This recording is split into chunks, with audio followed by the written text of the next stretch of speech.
Bismillahirrahmanirrahim. Assalamualaikum warahmatullahi wabarakatuh. Waalaikumsalam warahmatullahi wabarakatuh. Hamdan thayyiban mubarakan fi kama yuhibbu rabbuna wa yarda. Asyhadu an la ilaha illallah wahdahu la syarikalah wa asyhadu anna Muhammadan abduhu wa rasuluh. Allahumma shalli wa sallim ala nabiyyina Muhammad wa ala alihi wa ashabihi wa man tabi'ahum bi ihsanin ila yaumiddin.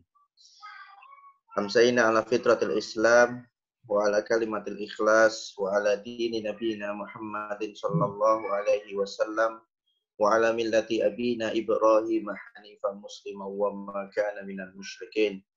Alhamdulillah, segala puji bagi Allah Tuhan semesta alam yang hari ini Allah kumpulkan kita semua dalam keadaan nikmat Islam, nikmat iman dan nikmat ihsan. Salam tak lupa kita junjungkan kepada Nabi kita Muhammad Rasulullah Sallallahu Alaihi Wasallam. Allahumma sholli wa sallim wa barik alaihi.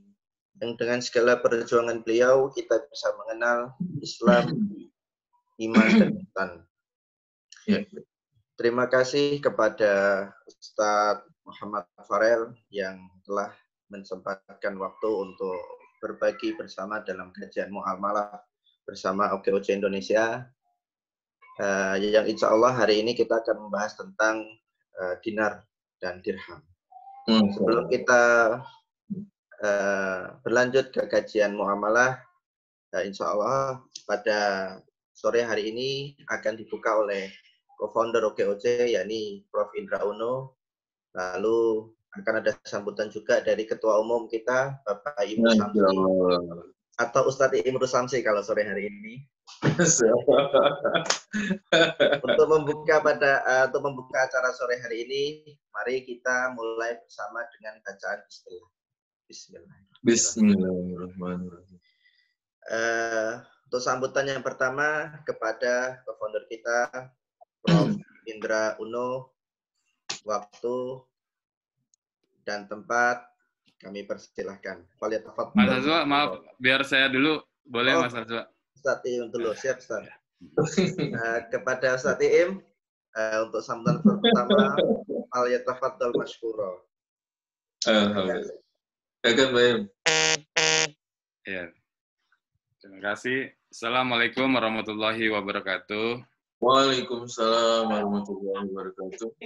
Alhamdulillahirrabbilalamin, wassalatu wassalamu ala asrofil anbiya'i wal mursalin, wa ala alihi wa sahbihi asma'in, amma ba'du. Puji syukur, alhamdulillah kita bisa berkumpul walaupun dengan online atau virtual, tapi terlihat semua, alhamdulillah sehat semua, dan bisa menjalankan ibadah puasa hari ini. Kalau tidak salah hari genap seminggu ya? Minggu ya. Seminggu, 7 hari ya. Alhamdulillah kita dilancarkan ibadahnya di tengah pandemi COVID-19 ini. Selawat salam. Ya. Selawat serta salam kita panjatkan ke junjungan kita Nabi besar Muhammad sallallahu alaihi wasallam. Allahumma sholli wa barik alaihi. Terima kasih Mas Azwa Nufi sudah membuka acara ini sebagai pembawa acara. Beliau adalah dari pengurus OKOC Indonesia sebagai Direktur Pendidikan dan Pelatihan. Dan di tengah-tengah kita, teman-teman sudah hadir, ada Pak Ustadz Farel. Pak Ustadz Farel ini sahabat kita semua. Beliau adalah seorang yang diberi amanah juga, ini Pak Farel Muhammad Rizki, diberi amanah di DKI Jakarta oleh Pak Anies Baswedan sebagai anggota Dewan Syariah di Bank Syariah Indonesia. Namun beliau juga mempunyai aktivitas sehari-hari sebagai ustaz, sebagai pemateri untuk khususnya di bidang ekonomi Islam, dan mempunyai komunitas yang alhamdulillah komunitasnya juga bergabung sebagai komunitas penggerak OKOC, yaitu Spirit of Ummah. Spirit of Ummah ini insya Allah akan memperjuangkan bagaimana umat Islam mempunyai kekuatan di bidang ekonomi dan bisa saling berbagi di sektor apapun, khususnya untuk kemanusiaan, untuk ke ekonomi, dan lain-lain. Jadi Pak Ustadz Farel ini konsen sekali dengan kesejahteraan umat. Jadi beliau mempunyai gagasan tentang sharing ekonomi yang berbasiskan infak, zakat, sedekah, dan wakaf, agar akan menjadi poros kemanusiaan di tengah resesi atau depresi ekonomi ini, di tengah wabah pandemi COVID-19 ini. Jadi, alhamdulillah gagasan Pak Ustadz Farel dengan sharing ekonomi berbasis infak, zakat, sedekah ini, dan juga wakaf akan mampu kita bisa saling membantu, bergotong royong, bagaimana juga sudah dicontohkan oleh baginda kita Nabi besar Muhammad SAW pada saat beliau hijrah dari Mekah ke Madinah atau Yastrib ya. Saat itu Rasulullah mengajarkan tentang bagaimana kemanusiaan dan persaudaraan, mempersaudarakan antara umat Muslim di Mekah dengan Madinah waktu itu ya, kaum Muhajirin dengan kaum Ansyar. Ya, saling membantu, saling meningkatkan kesejahteraan hidup mereka. Nah, Spirit of Ummah yang digagas oleh Pak Ustadz Farel, insya Allah akan mempunyai gerakan seperti itu bersama OKOC, sehingga akan lebih banyak lagi umat Muslim kita yang kuat secara ekonomi, juga kuat secara ilmu, dan juga mandiri secara ekonomi. Ya, jadi insya Allah Pak Ustadz kita saling berpegangan tangan nanti, kita bisa berbagi. Yang Pak Ustadz pernah sampaikan juga, kalau kekuatan berbagi kita untuk menolong sesama, apalagi dalam krisis ini, kita akan saling menyelamatkan nyawa manusia ya, dengan berbagi. Kita sama-sama menghentikan penyebaran virus COVID-19 ini, jika agar lapangan kerja kita tetap tercipta, terus harga-harga juga kebutuhan-kebutuhan pokok juga normal kembali. Ya, insya Allah kita galang kembali rasa persaudaraan dan kemanusiaan ini. Dan memang saya juga menggagas kajian muamalah ini di OKOC. Insya Allah rutin bersama Ustadz Farel Muhammad Rizki. Acara ini tadinya akan digagas di Jakarta, secara fisik kita ketemu ya, fisikal ketemu. Kita akan adakan di kantor kita, di kantor Mall Pelayanan Publik, kita ada masjid di sebelah kantor kita, masjid yang cukup besar juga, kita akan rutin di sana. Insya Allah kalau ini sudah selesai, kita jumpa secara fisik ya, dan kemudian acara kajian muamalah tetap kita jalankan pasca COVID ini. Insya Allah juga minggu depan ada lagi ya Pak Ustadz ya, bersama Pak Sandi. Jadi teman-teman yang hadir di sini akan ketemu lagi dengan Pak Ustadz Farel minggu depan. Jadi kajian muamalah insya Allah akan jadi kajiannya OKOC bersama Pak Farel, dan jadi besar karena kita sebagai pengusaha perlu tahu tentang muamalah atau jual beli secara Islam, secara syariah, sehingga apa yang kita jalankan sehari-hari mendapatkan ridho Allah dan mendapatkan berkah dari Allah. Itu aja Pak Ustadz, terima kasih. Dan kita sudah ada di tengah-tengah kita Pak Indra Uno sebagai pendiri OKOC, dan insya Allah acara ini nanti akan direkam dan kemudian dimasukkan ke YouTube. Jadi teman-teman bisa secara luas nanti akan ditonton oleh teman-teman yang lain secara luas di YouTube.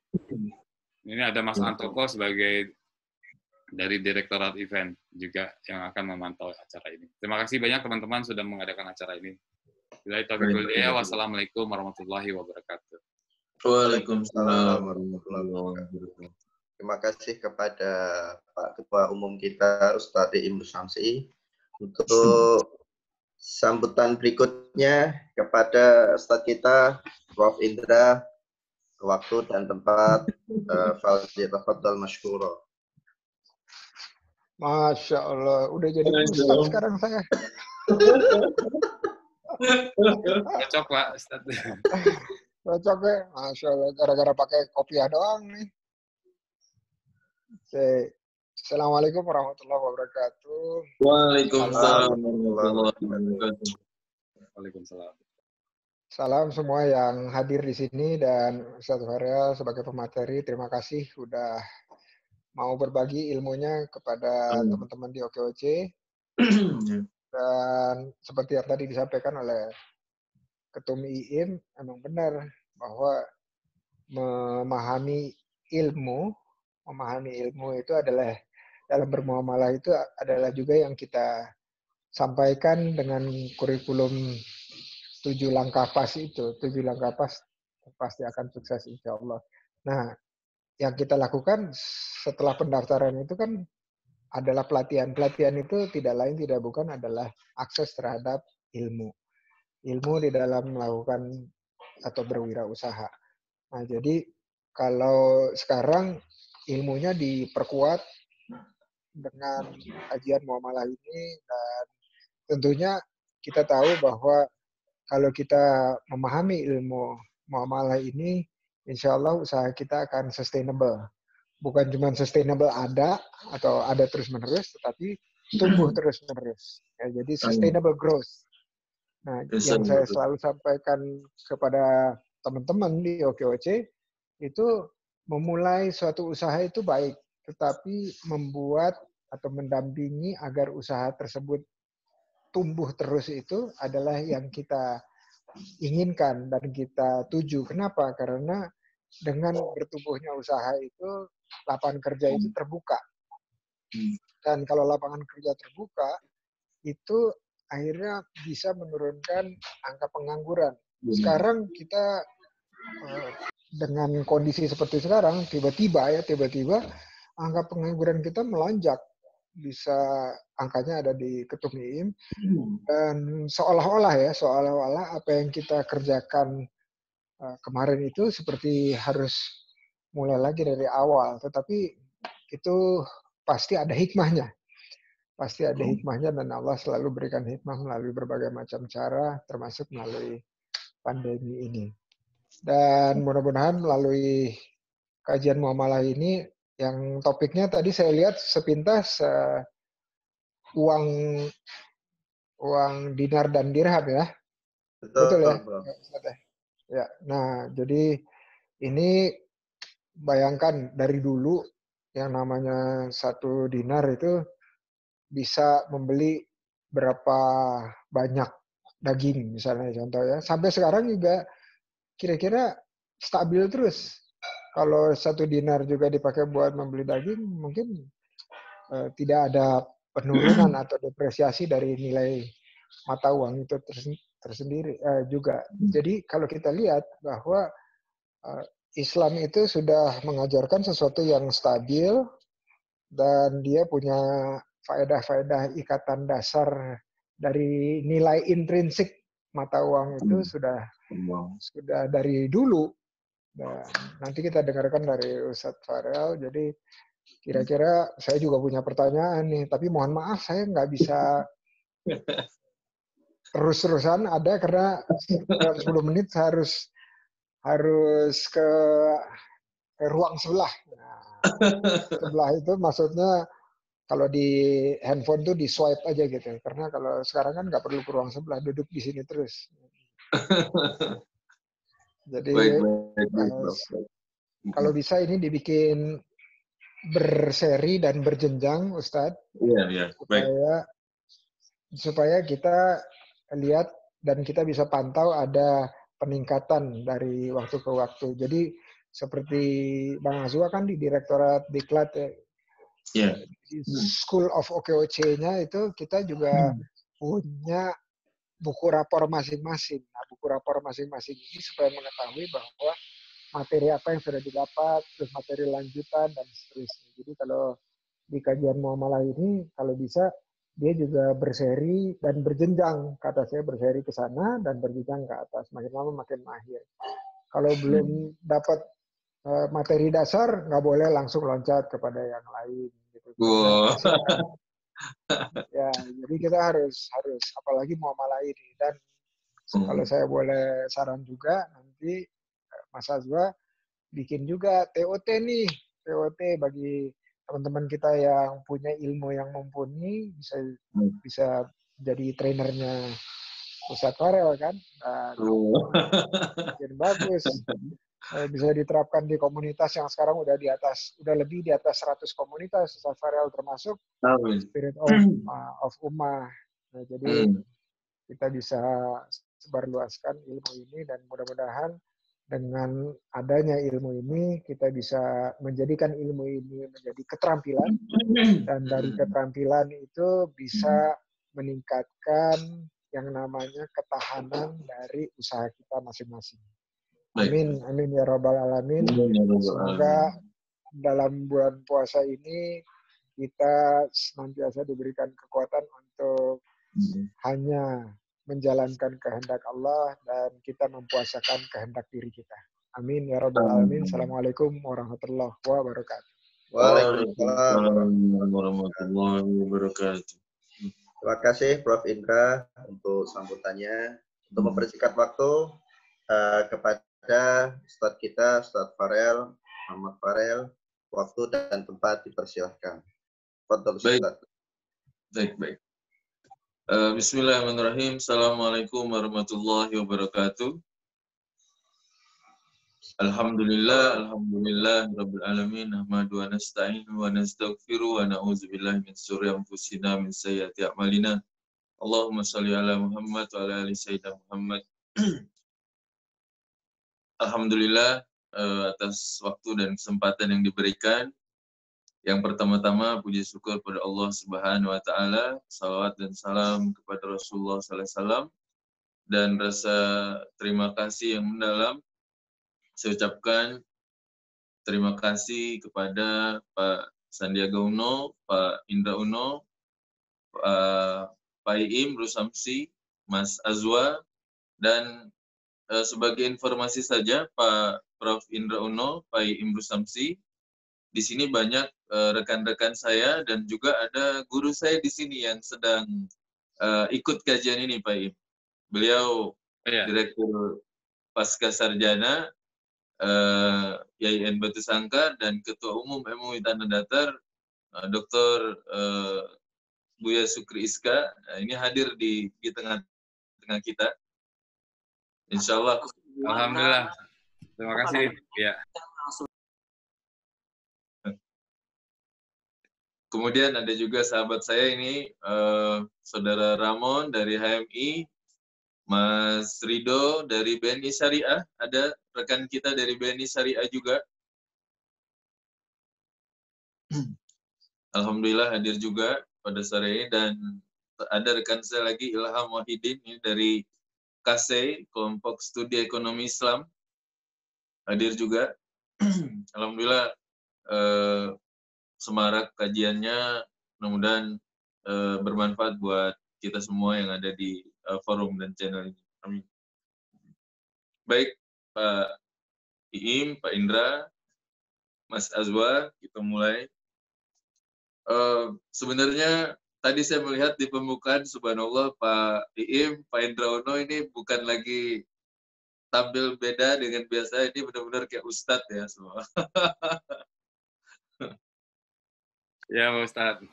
Iya, tampil kayak Ustadz, dan kita mungkin lebih banyak nantinya setelah kajian, mungkin ada diskusi tanya-jawab mengenai muamalah. Baik, kita akan mulai dengan temanya ini dinar dirham, spirit dinar dirham, zaman ya, spirit zaman dinar dirham.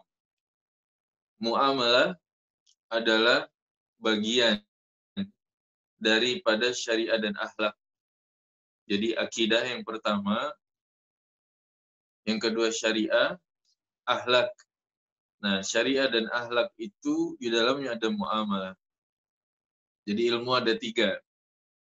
Akidah, syariah, akhlak. Nah, akidah, syariah, akhlak ini punya tujuan yang kita pahami bersama sebagai maqasid as-syariah, maksud dan tujuan syariat. Ketika orang menjadi seorang muslim, maka dia dihadapkan dengan fi'lul mukallaf atau pedoman atau dari syariah. Jadi pedoman dari syariah ini adalah sebenarnya kalau secara bahasa dia artinya beban, tapi secara pelaksanaan dia sebenarnya menjadi kebutuhan dan kewajiban. Jadi syariah itu artinya adalah apa yang diturunkan Allah melalui Rasulnya, haqqun wa sidqun. Benar adanya, tidak dibuat-buat, dan memang dari sananya seperti itu.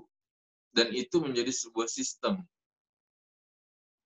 Jadi syariah itu suka atau tidak suka, mau atau tidak mau, kamu harus mau, kamu harus suka. Itu syariah. You like it, you don't like it, you must take it. Itu syariah. Orang bertanya lagi tentang fikih. Apa itu fikih? Fikih itu definisinya hukum, tapi gampangnya kita belajarnya adalah ini. Fikih itu produk istimbatnya para ulama dari Quran dan Sunnah, lahirlah fikih. Nah, bahasa akademiknya hukum Islam. Kalau bahasa sederhananya, bahasa orang awamnya, itu hasil istimbatnya ulama. Istimbat itu ijtihad pendapatnya para ulama dari Quran dan Sunnah, itu namanya fikih. Nah, Sayyidina Umar radhiyallahu an pernah menyampaikan pada sebuah forum bahwa apabila engkau ingin memasuki pasarmu, maka pelajarilah dulu fikih muamalah. Kalau kita ingin masuki pasar kita, pasar besar kita atau pasar kecil kita, kalau dalam pasar modal itu ada pasar primer, ada pasar sekunder, ada pasar lainnya, maka dalam Islam, Sayyidina Umar, pesannya Rasulullah juga, pelajarilah dulu fikih muamalah. Nah, fikih muamalah, balik lagi, muamalah apa itu muamalah? Muamalah itu adalah definisinya segala urusan yang berkaitan dengan manusia, satu dengan manusia yang lainnya, dalam urusan harta, dunia, bisnis, dan lain sebagainya. Atau masalah juga tentang akad dan perjanjian. Jadi muamalah ini artinya sangat luas. Makanya dasar dari ekonomi Islam itu muamalah. Allah berfirman dalam surat Al-Baqarah, di dalam ayat yang banyak menyinggung soal riba, dan di surat Al-Jumu'ah juga,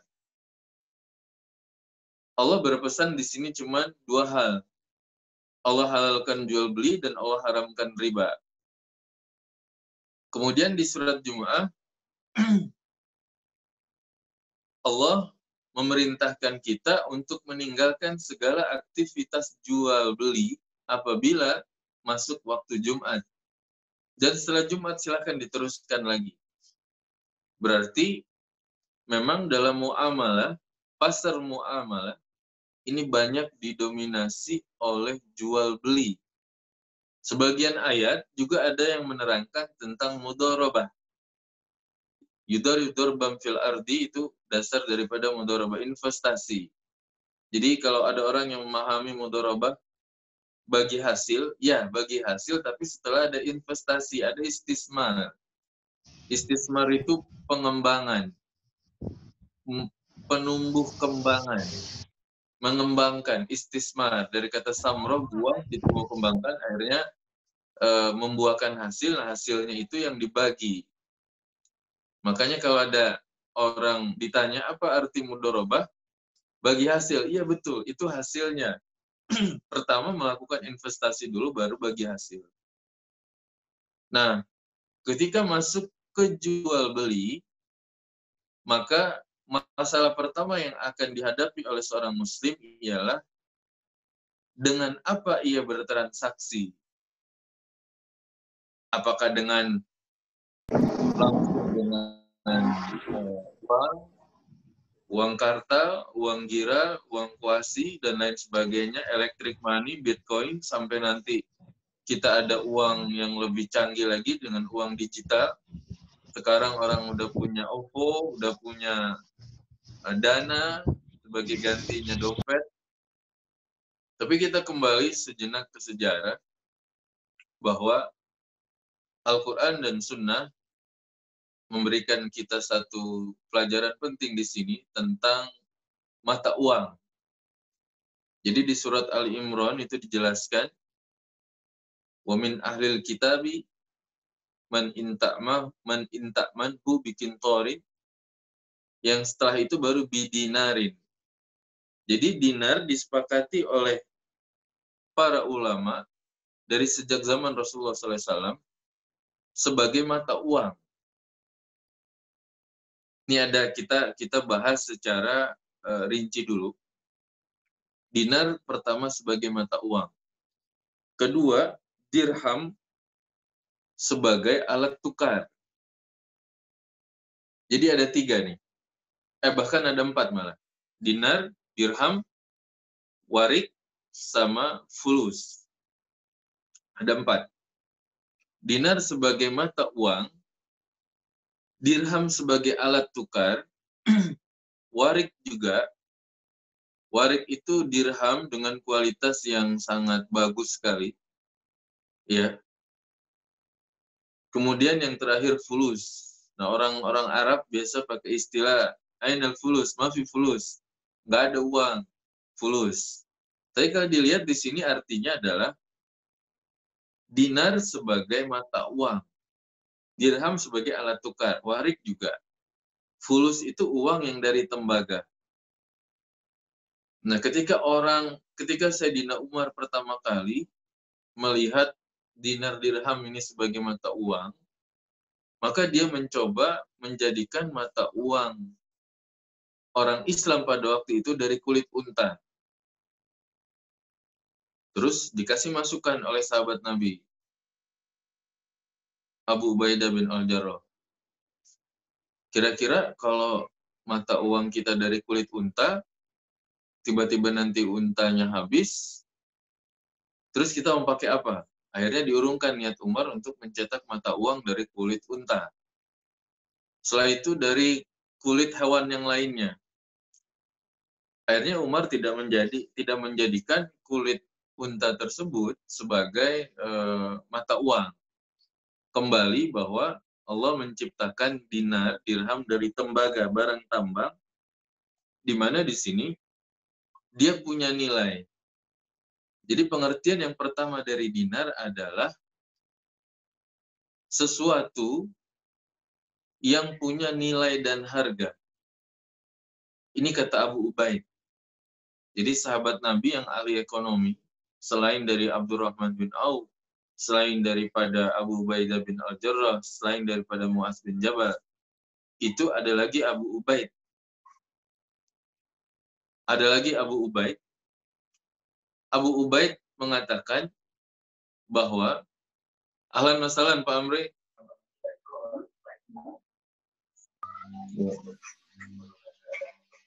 Jadi ada lagi Abu Ubaid, sahabat Nabi, yang mengatakan bahwa dinar sebagai nilai harga atas sesuatu. Dan segala sesuatu belum tentu punya nilai dan harga. Ini Abu Ubaid memberikan definisi tentang dinar.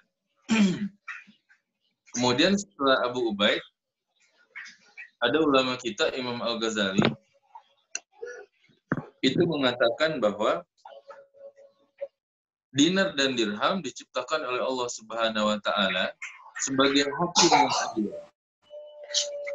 Nah, maksudnya apa hakim yang adil? Adalah untuk mengukur atau menilai sesuatu barang, baik dari komoditi dan jasa. Jadi Abu Ubaid yang pertama mengatakan dinar dirham itu sebagai nilai harga atas sesuatu. Imam Al-Ghazali bilang, hakim yang adil untuk menentukan harga, qimah dia dari sebuah barang dan jasa. Setelah Imam Al-Ghazali ada Ibn Rus, Averus. Kalau dalam falsafah itu rivalnya Al-Ghazali, tapi sebenarnya tidak. Imam Al-Ghazali pengikut mazhab Syafi'i dan Ibn Rus pengikut mazhab Maliki. Itu mengatakan kalau kamu tidak menemukan satuan nilai ataupun alat untuk menghimpun dan untuk menemukan nilai tukar, maka jadikanlah dinar dan dirham sebagai pedoman dan pegangan.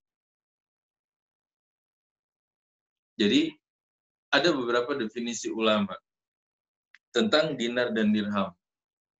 Nah, sekarang ketika kita melihat ahli ekonomi melihat uang sebagai alat tukar, kemudian barter, kemudian alat menyimpan nilai, sama alat pembayaran yang tertunda, ini bagi para ekonomi. Tapi balik lagi, ahli fikih, para ulama fikih lebih preference, lebih senang, lebih cocok dengan pendapat bahwa memang uang yang punya nilai intrinsik tadi di dalam dinar dan dirham itu pas untuk dijadikan nilai tukar. Kalau dalam kajian ekonomi Islam, emas atau perak atau mata uang yang punya nilai itu bisa mencegah inflasi. Tapi inflasi tidak bisa diturunkan sampai habis, tidak. Dia hanya bisa direndahkan, diturunkan saja untuk menciptakan stabilitas dalam ekonomi, baik dalam muamalah. Nah, setelah saya membaca beberapa kajian tentang ekonomi moneter, ternyata penyebab inflasi itu selain permintaan, demand, dan supply terhadap uang yang ada, itu juga terjadi karena pola hidup masyarakat yang melampaui batas, dan kemudian juga adalah pengaruh dari struktural, ya inflasi dunia ini karena mata uang kita beralih daripada dinar dirham ke mata uang kartal. Kemudian salah satu masalah utama dalam menangani inflasi adalah bagaimana kita menghidupkan sektor real. Nah, ekonomi syariah, semua akad-akadnya itu adalah pro ke sektor real. Sektor real. Jadi Islami.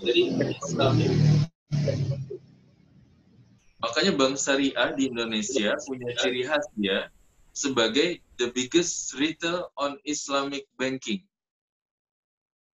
Bank Syariah di Indonesia, BNI Syariah, BRI Syariah, Bank Syariah Mandiri itu punya ciri khas, punya style. Mereka itu masuk lebih banyak di sektor retail. Sementara di negara selain Indonesia, di Asia Tenggara dan lainnya masuk ke Eropa, itu stylenya adalah corporate banking. Sementara negara Teluk atau Timur Tengah itu menganut punya style berbeda, yaitu investment banking. Di mana investment banking hanya fokus pada surat-surat berharga saja. Sekuritas, sukuk, dan lain sebagainya. Tapi kalau Indonesia kenapa retail?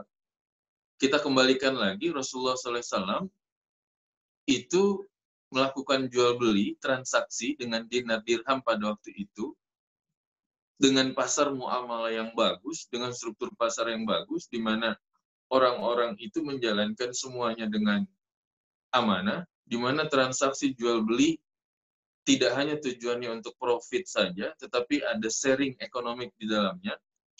Itu menandakan bahwa setiap individu yang hidup di zaman Rasulullah SAW dan para sahabat menguasai fikih muamalahnya.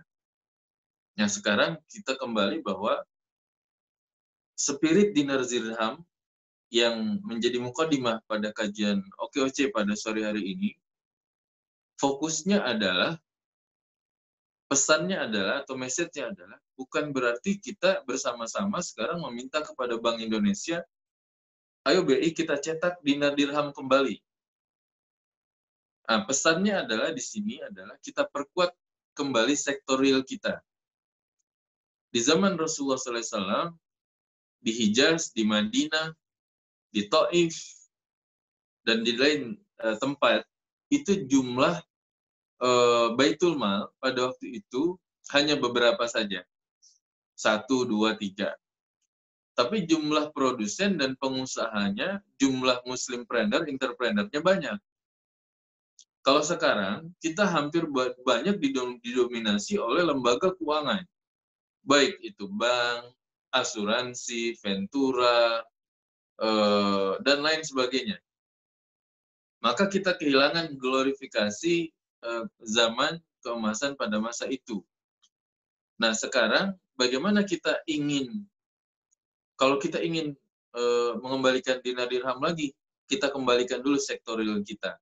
Karena masalah utama dalam inflasi adalah ketika Bank Indonesia mengeluarkan kebijakan moneter untuk memperbanyak atau menyedikitkan jumlah uang yang beredar, itu kan berpengaruh sama demand dan supply. Nah, demand dan supply itu di bawahnya, underlying-nya, objeknya adalah sektor real. Bagaimana sektor real bisa menghidupkan semuanya, yang akhirnya sektor real punya kontribusi besar pada PDB yang pertama, yang kedua pada devisa negara, yang terakhir adalah pada nilai tukar. Karena tujuan dari moneter itu adalah memperkuat atau menciptakan stabilitas pada nilai tukar. Atau kestabilan pada harga dan nilai tukar. Yang tujuannya stabilitas sistem keuangan. Nah, di sini terlihat jelas bahwa objek utama dalam spirit dinar dirham yang sekarang, meskipun nanti ada juga akan kembali zamannya kita akan kembali ke dinar dirham lagi, yang perlu PR kita bersama adalah memperbaiki pasar dengan memperbaiki sektor real. Ini tugas kita bersama. Jadi OKOC punya program bagaimana dengan bank infaknya, OKOC dengan semangat entrepreneurship-nya mencetak wirausahaan muslim yang baru. Ini sebenarnya cocok dengan misinya Rasulullah SAW. Ketika Rasulullah SAW memperkuat sektor real, itu menjadi acuan. Kendalanya kita sekarang ini adalah bukan kita tidak bisa mencetak emas dan perak karena cadangan devisa kita, komoditi kita, itu nggak sebanyak sewaktu di zaman Nabi SAW. Kita terbatas. Jadi kalau ada beberapa kajian bagaimana memperkuat dinar dirham, perbaiki dulu sektor realnya. Karena kalau kita balik lagi ke zaman setelah zaman Rasulullah SAW, itu pemimpin yang adil. Kemudian yang kedua adalah hakim, zu'ama, semuanya orang mengerti tentang muamalah. Sekarang kita hanya sedikit yang, atau baru sedikit sekali yang memahami muamalah, makanya banyak kajian tentang muamalah agar orang bisa bertransaksi sesuai dengan yang diharapkan oleh Rasulullah SAW. Nah, perlu dipahami spirit dinar dirham yang tadi dikatakan bahwa dinar dan dirham itu punya nilai ataupun kekhususan, dia bisa mengukur sesuatu atau menjadi hakim yang adil atau menjadi penengah, barter, bagi komoditi, barang, ataupun jasa. Kalau kita tarik benang merahnya, bahwa mata uang yang kita miliki saat ini, itu memang tidak punya nilai intrinsik, di mana kekuatannya itu bukan dari dalam keluar, tapi kekuatannya dari luar ke dalam. Kekuatannya diberikan dari luar ke dalam. Jadi dia tidak punya nilai intrinsik. Kalau dinar, dirham itu dari dalam keluar. Sampai kapanpun dia akan punya ketahanan ketika dia dibarter dengan barang ataupun jasa. Ada pendapat juga yang mengatakan, ada beberapa ulama yang mengatakan, mata uang itu adalah apa yang disepakati oleh masyarakat tertentu pada suatu tempat, dan itu berasal dari urf. Urf ini dalam istilah qawaid usuliyahnya, qawaid fikihnya, sebagai adat atau tradisi. Setelah urf nanti ada saruman qoblana. Jadi ada urf, tradisi yang disepakati sebagai alat transaksi atau alat atau untuk nilai tukar atau alat untuk tukar. Makanya di sini kalau disepakati ada istilah urf di sini, kendalanya adalah kita tidak punya pasokan emas dan perak yang mumpuni untuk Indonesia. Meskipun ada pasar beberapa komunitas kelompok tertentu yang sedang menggalakkan transaksi dengan dinar, transaksi dengan dirham, semangatnya nggak usah dipatahkan, kita dukung, tetapi tetap dengan mengedukasi bahwa sebelum kita bertransaksi, pahami dulu fikih muamalahnya, dan silakan pegang sektorialnya. Kita kembali benahi sektorial kita. Jadi transaksi sektorial itu menjadi ruh bagi meningkatnya pertumbuhan ekonomi dan sebagai kekuatan yang bisa atau mampu menekan laju inflasi, menekan arus inflasi, menurunkan, sehingga tercipta kestabilan harga dan nilai tukar. Pada suatu masa nanti, suatu saat nanti, mudah-mudahan, ini saya dapat kabar dari beberapa aktivis di luar negeri, pada suatu masanya nanti semua negara oki akan berkumpul bersama, merumuskan mata uang yang sama.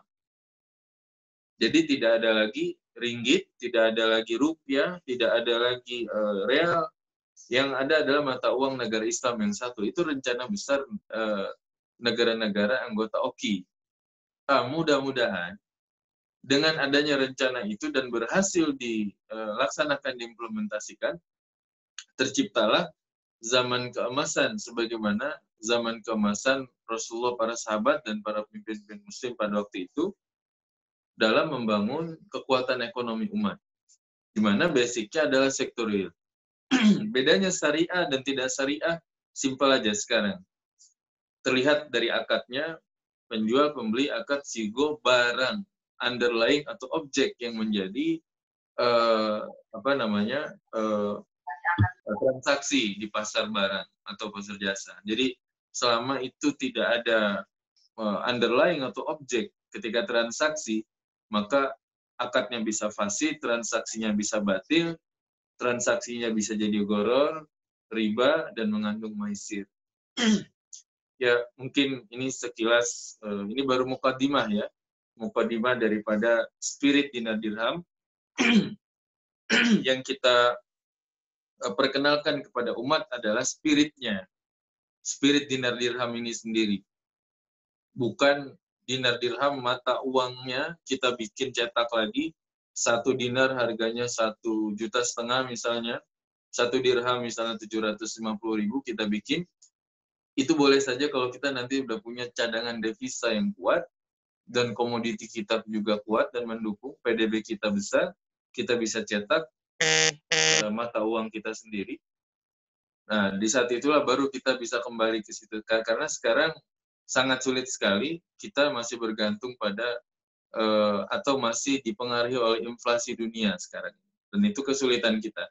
Nah, salah satu yang bisa memenuhi inflasi adalah sektorial. Mari dengan gerakan spirit dinar dirham ini bersama KOC dan yang lainnya, kita hidupkan kembali Islamic sektorial kita, pasar sektorial kita, sebagaimana yang sudah diajarkan oleh Rasulullah SAW. Baik, waktu saya serahkan kepada moderator, Mas Azwa, al-waqt Mufawwad iyaka. Jazakumullah khairan katsiran Ustaz untuk dirinya, Masya Allah, sifat dan dirham ini luar biasa. Jadi ada hal fundamental yang perlu diperbaiki baik dari kalangan mikro maupun makro untuk nanti menyambut era kejayaan Islam. Begitu Ustaz ya? Iya. Mungkin untuk selanjutnya kita akan buka diskusi tanya jawab kepada Ustadz, bisa lewat via chat ya. Untuk teman-teman tanya sesuatu terkait dengan materi pada pertemuan kali ini, bisa mengetik di chat, silahkan. Silakan.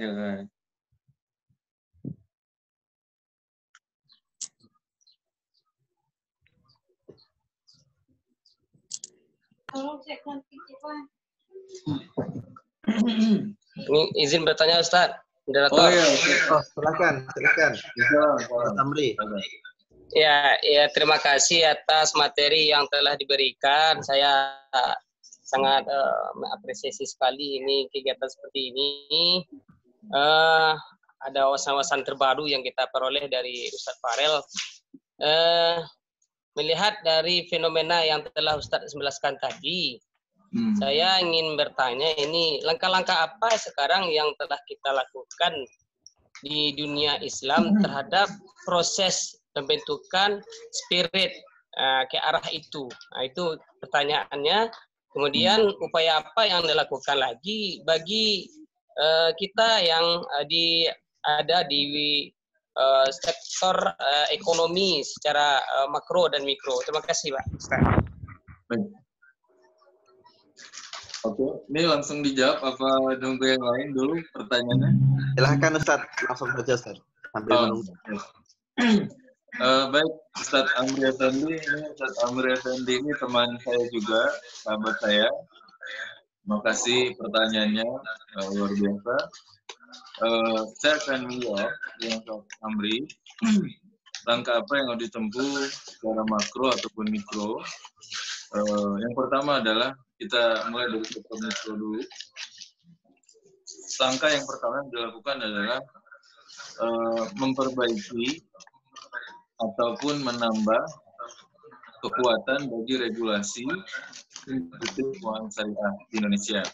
Pertama di sektor perbankan, kemudian di sektor KJKS ya, Koperasi Jasa Keuangan Syariah. Memang ada kelenturan bagi perbaikan di sektor mikro karena bank syariah adalah agen dari sebuah pasar. Sekarang banyak dari nasabah bank syariah masih merasakan persamaan antara bank konvensional dengan bank syariah.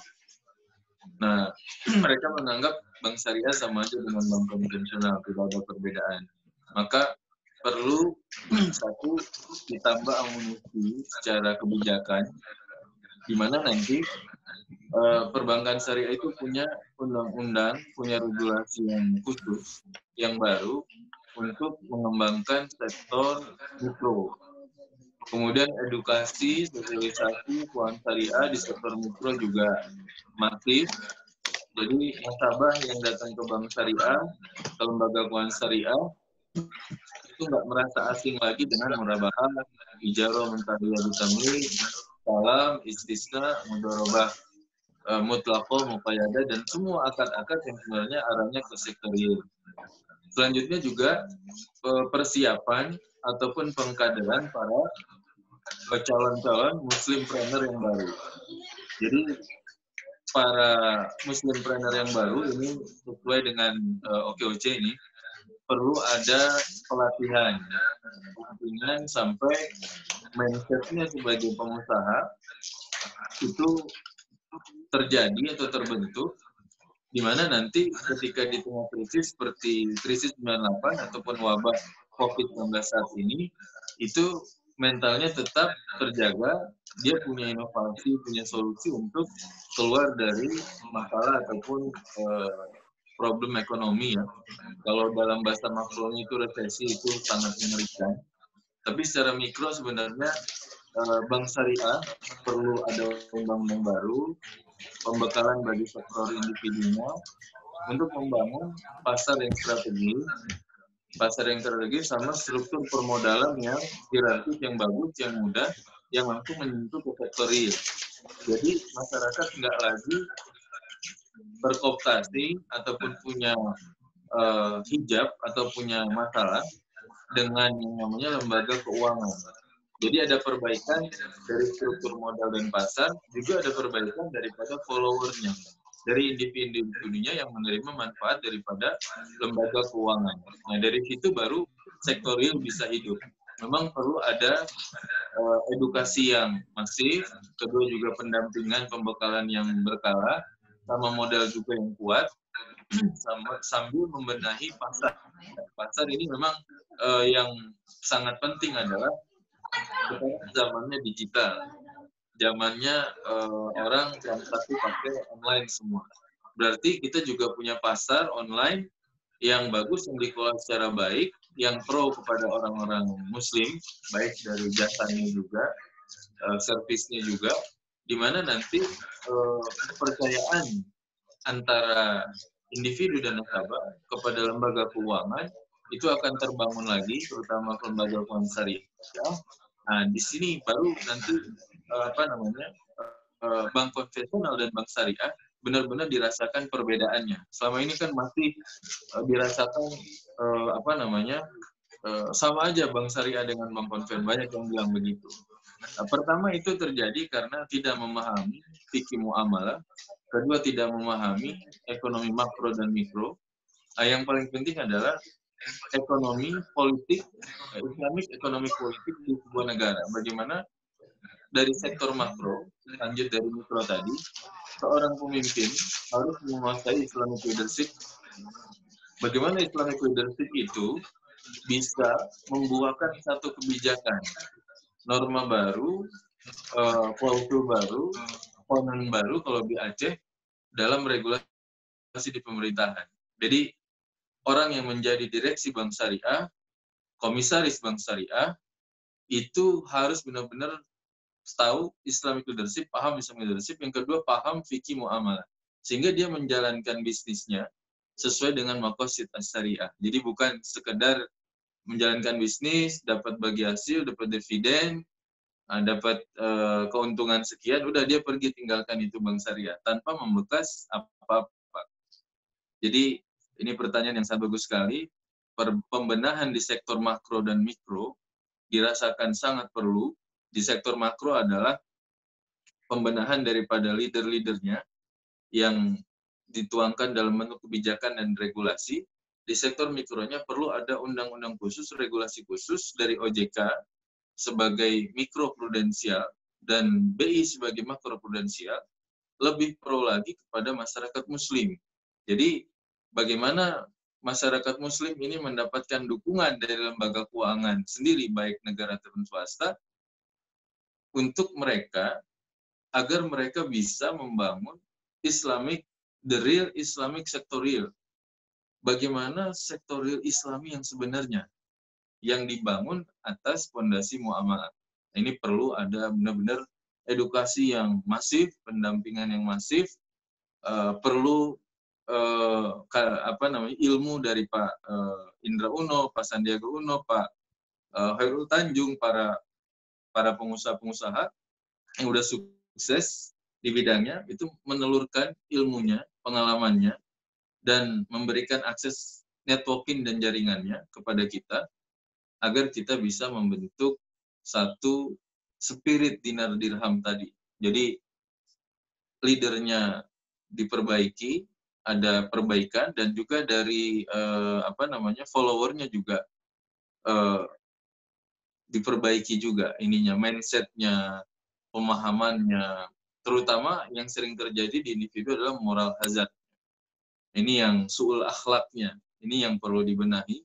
Ketika orang dikasih pinjaman dari BMT, koperasi, itu ternyata punya moral hazard, dia lari, atau mengalami melakukan kecurangan, itu banyak sekali. Dan ini memang dua hal ini yang perlu diperbaiki. Saya kira seperti itu, Pak Amri. Baik, untuk penanya berikutnya, Silahkan.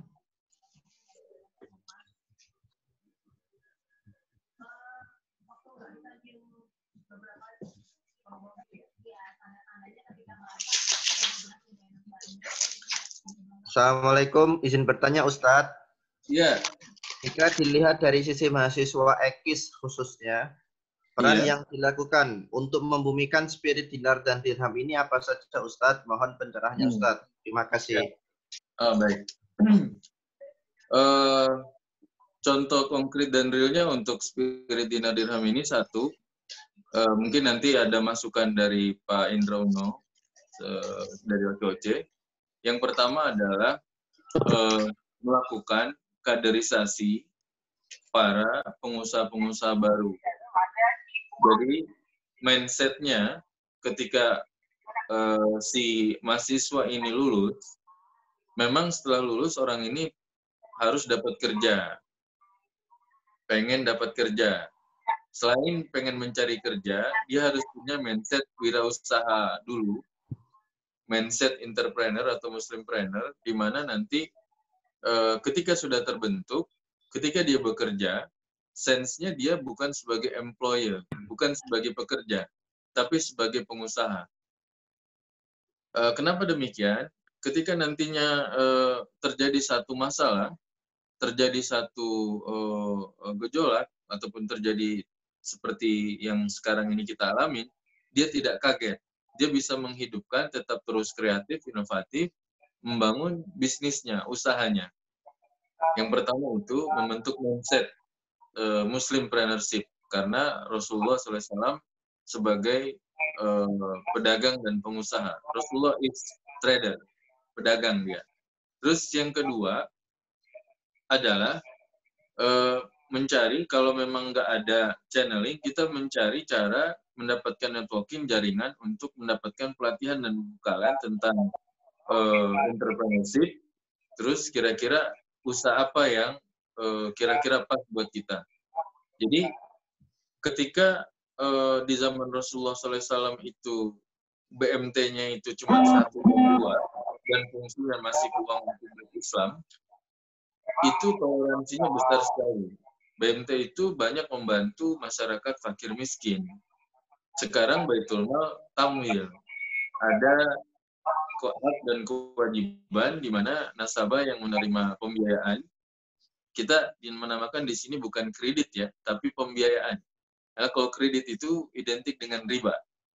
Kalau pembiayaan itu adalah jual beli sama investasi. Cuman itu. Jadi perlu informasi networking yang banyak tentang ini, pembekalan yang banyak, kemudian juga kendala yang dihadapin oleh banyak orang saat ini adalah mungkin modal. Makanya butuh akses modal. Dan dari mana modal tersebut? Itu adalah dari Baitul Mal atau Koperasi Jasa Keuangan Syariah atau Ventura atau Bank Syariah sendiri.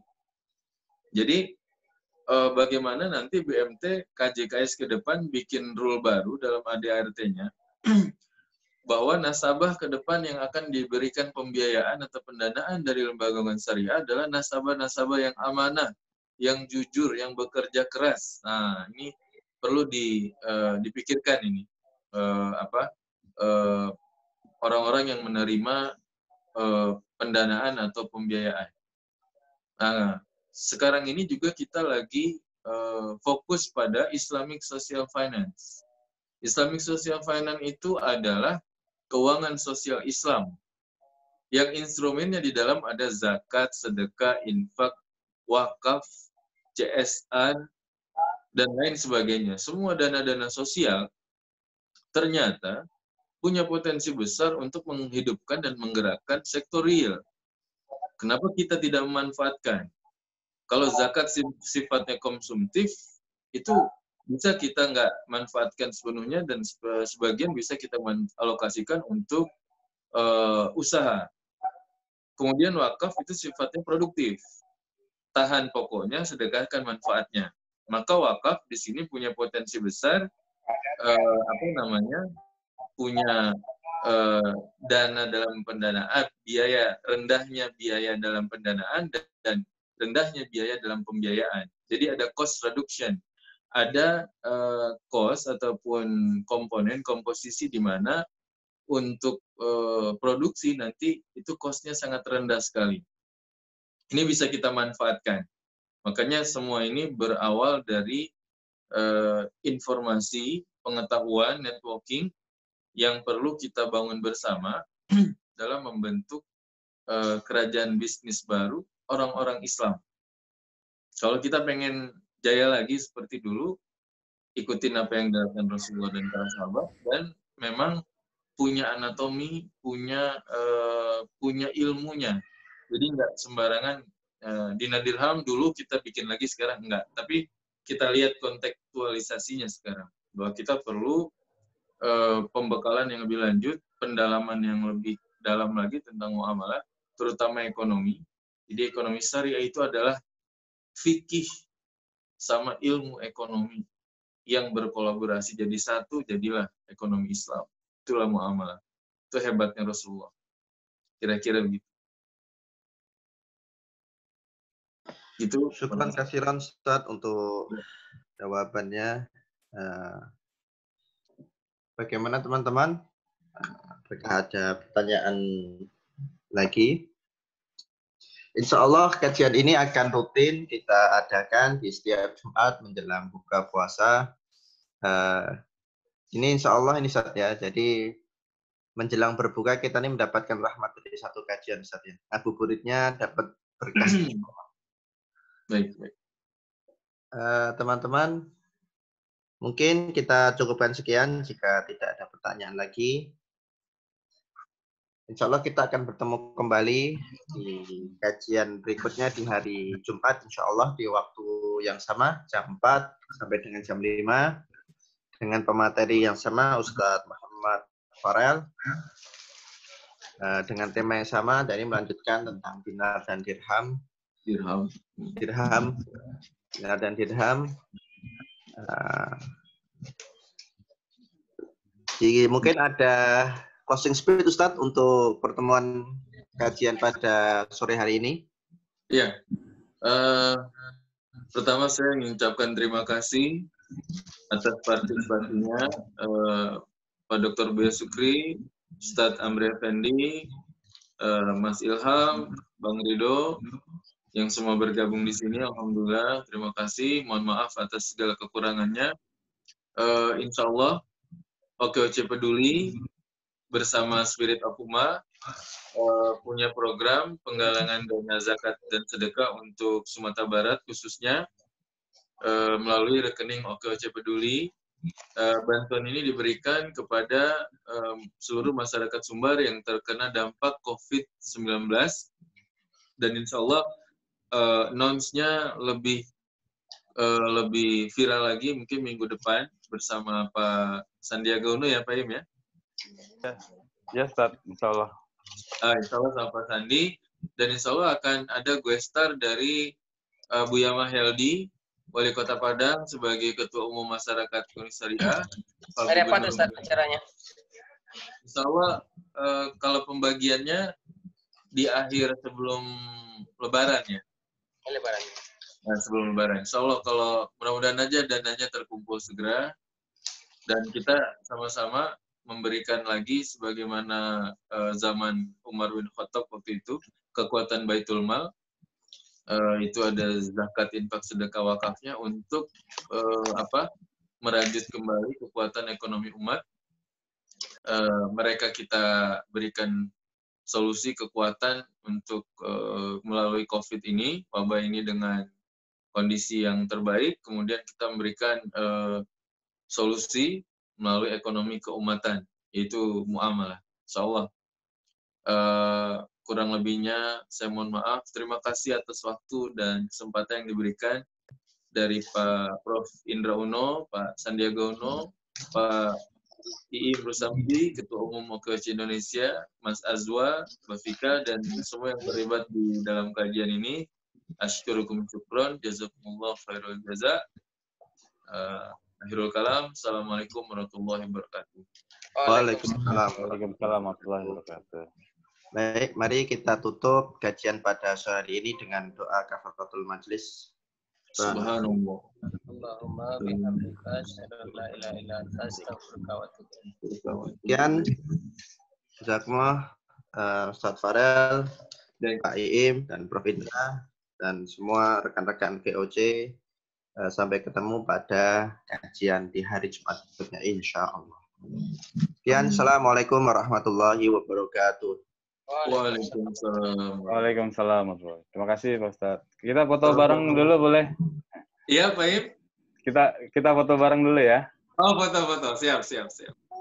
Teman-teman videonya bisa ditampakkan. Pak Indra, makasih Pak. Ini ada teman-teman penggerak nih, ada Bu Susi. Mana Bu Susi videonya?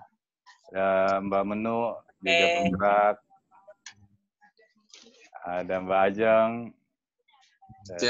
Para penggerak.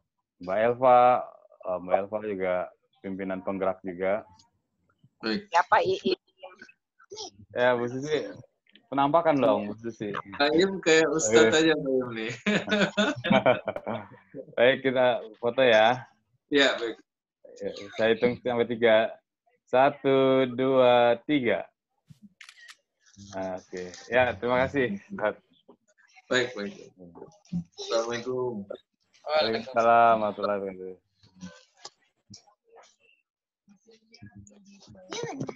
Ketemu lagi minggu depan ya. Baik.